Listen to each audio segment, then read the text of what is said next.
എല്ലാവർക്കും നമ്മുടെ ചാനലിലേക്ക് സ്വാഗതം. ഇന്ന് നമ്മളൊരു പായസത്തിൻ്റെ റെസിപ്പിയാണ് ചെയ്തെടുക്കുന്നത്. നമുക്ക് പെട്ടെന്നൊരു സ്വീറ്റ് കഴിക്കണമെന്ന് തോന്നുകയാണെന്നുണ്ടെങ്കിൽ ഇത് നമുക്ക് തയ്യാറാക്കിയെടുക്കാം. പിന്നെ നമ്മൾ സാധാരണ പൊങ്കാല ഇടാനായിട്ട് നമ്മൾ ക്ഷേത്രങ്ങളൊക്കെ പോയിട്ട് നമ്മൾ ഈ പൊങ്കാല പായസം തയ്യാറാക്കിയെടുക്കാറുണ്ട്. അപ്പോൾ നമുക്കതൊന്ന് വീട്ടിലൊന്ന് ചെയ്ത് നോക്കാം. അപ്പോൾ നിങ്ങൾക്ക് ഇഷ്ടമായാൽ ട്രൈ ചെയ്യാൻ മറക്കരുത്. ആരെങ്കിലും നമ്മുടെ ചാനലിലേക്ക് ആദ്യമായിട്ട് വന്നിട്ടുണ്ടെങ്കിൽ ഒന്ന് ചാനൽ സബ്സ്ക്രൈബ് ചെയ്യാൻ മറക്കരുത്. അപ്പോൾ നമുക്ക് ഈ പായസം തയ്യാറാക്കാൻ വേണ്ടിയിട്ട് ഞാനിതിലേക്ക് ചെറുപയർ പരിപ്പും കൂടി ഉപയോഗിക്കുന്നുണ്ട്. നിങ്ങൾക്ക് വേണ്ടാന്നുണ്ടെങ്കിൽ ഈ ഭാഗം സ്കിപ്പ് ചെയ്യാം. അപ്പോൾ അതൊന്ന് നമുക്ക് വറുത്തെടുക്കണം. അതിന് വേണ്ടി സ്റ്റവ് ഓണാക്കി ഒരു പാൻ വെച്ച് കൊടുത്തിട്ടുണ്ട്. പാനൊന്ന് ചൂടായിട്ട് വരുമ്പോൾ ഇതിലേക്ക് 1/2 കപ്പ് ചെറുപയർ പരിപ്പാണ് ചേർത്ത് കൊടുക്കുന്നത്. ഇതിന് നമുക്കൊരു മീഡിയം ഫ്ലെയിമിലിട്ടിട്ടൊന്ന് വറുത്തെടുക്കാം. അപ്പോൾ അത് വല്ലാതെ നിറം മാറി പോകേണ്ട ആവശ്യമില്ല, ചെറുതായിട്ടൊന്ന് കളർ മാറി വന്നാൽ മതി.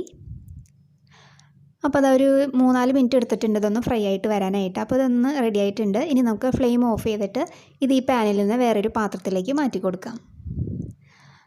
അപ്പോൾ അതാ ഞാൻ വേറൊരു പാത്രത്തിലേക്ക് മാറ്റിയിട്ടുണ്ട്. ഇനി ഇതിലേക്ക് ഞാനൊരു 1 കപ്പ് പച്ചരിയാണ് ചേർത്ത് കൊടുക്കുന്നത്.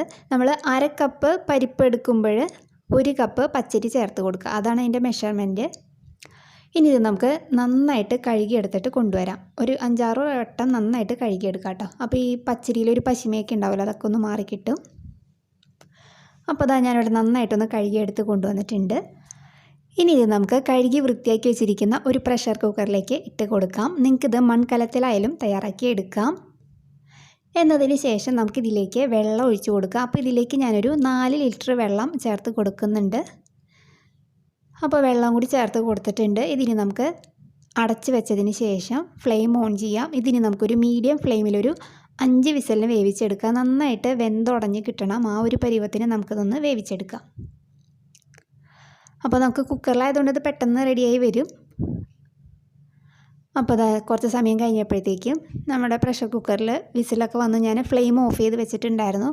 ഇപ്പോൾ ഇതിനകത്ത് കംപ്ലീറ്റ് പ്രഷറും പോയിട്ടുണ്ട്. നമുക്കിതൊന്ന് തുറന്ന് നോക്കാം.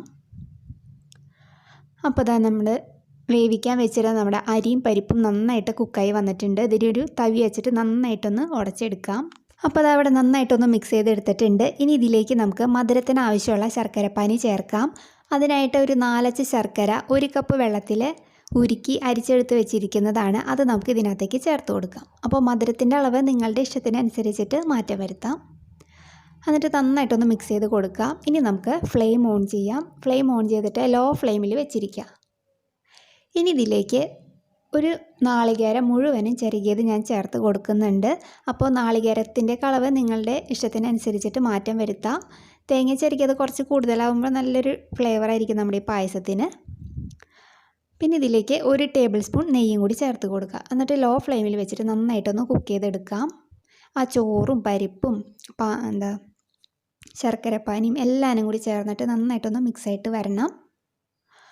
ആ മധുരമൊക്കെ അതിനകത്തേക്ക് പിടിക്കണം. അപ്പോൾ ഇത് വല്ലാതെ തിക്കായി വരാനായിട്ട് നമ്മൾ നിൽക്കരുത്. ചെറിയൊരു ലൂസ് കൺസിസ്റ്റൻസിയിൽ വേണം നമ്മളിത് ഓഫ് ചെയ്ത് വെക്കാൻ. അല്ലെങ്കിൽ ഇത് ഇരിക്കും തോറും വല്ലാതെ അങ്ങോട്ട് കട്ടായി പോകും. അപ്പോൾ അതൊരു കുറച്ച് സമയം നമുക്കിതൊന്ന് റെഡിയാക്കി എടുക്കാം.